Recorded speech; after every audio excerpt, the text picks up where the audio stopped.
एक बहुत दुखी और परेशान व्यक्ति गौतम बुद्ध के आश्रम में जाकर उनसे कहता है कि भगवान, मेरे साथ हमेशा बुरा होता है, मैं बहुत दुखी हूँ, मुझे मेरे कष्टों से बाहर निकालिए। बुद्ध ने कहा, तुम ही स्वयं को अपने कष्टों से बाहर निकाल सकते हो, कोई दूसरा नहीं। पर वो व्यक्ति कहता है कि मैं बहुत अभागा इंसान हूँ भगवान, मैं क्या कर सकता हूँ। बुद्ध ने कहा, तुम फूल को देखे हो ना, फूल भोर सवेरे के अंधकार में कली होता है, सुबह के उजाले में फूल बनता है और शाम में मुरझाकर गिर जाता है।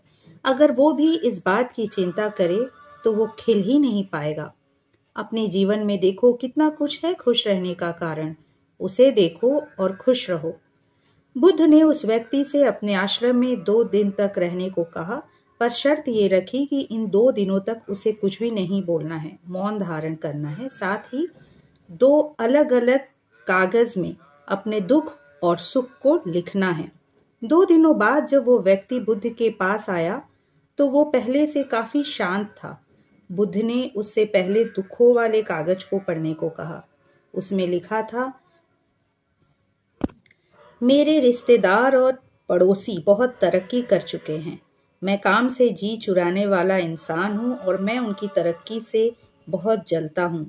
मैं पैसे जमा करके भी नहीं रखता, फिजूल खर्ची ज़्यादा करता हूँ, मुफ्त का धन पाने की उम्मीद में रहता हूँ और शराब पीता हूँ। इन दुखों का कारण मेरे द्वारा किए गए कर्म ही है। फिर बुद्ध ने खुशियों वाले कागज को पढ़ने को कहा। वह व्यक्ति एक मुस्कान के साथ पढ़ना शुरू करता है, मेरे अंदर इन 2 दिनों में असीम शांति और आनंद का अनुभव हो रहा है। एक प्यारा सा परिवार है, मेरे परिवार में माता पिता पत्नी बच्चे ये सब मेरी खुशियों के कारण हैं। मैं जीवित हूँ और स्वस्थ हूँ, इसके लिए मैं ईश्वर का धन्यवाद देता हूँ।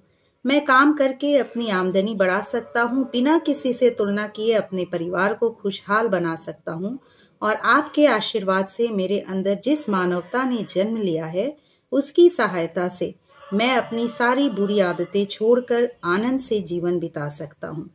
ये मेरा परम सौभाग्य है कि महान गौतम बुद्ध के चरणों में मैंने जगह बना ली है और मैंने ये भी जान लिया है कि मनुष्य की इच्छाएं और लगाव ही सारे दुखों का कारण है और मैं खुद के मन पर नियंत्रण करने तथा खुद को जानने का हमेशा प्रयास करता रहूंगा। बुद्ध ने कहा, आज तुम्हारा एक नया जीवन प्रारंभ हुआ है। अब स्थिर बुद्धि और आंतरिक शांति के साथ अपने परिवार के साथ इस जीवन को जियो। जब भी तुम्हारे जीवन में दुख आए तो खुद से यही कहना कि मेरा जीवन बहुत छोटा है और अपने जीवन में मैं दुखी होने नहीं आया।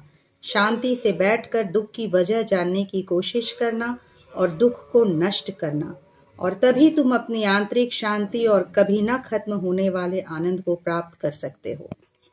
वो इंसान खुशीपूर्वक अपने घर वापस लौट जाता है। आशा है आपको मेरा ये वीडियो पसंद आया हो। अगर मेरे चैनल में नए आए हैं तो इसे सब्सक्राइब कर लीजिए। अगली बार एक नए विचार के साथ आपसे फिर मिलेंगे। नमस्कार।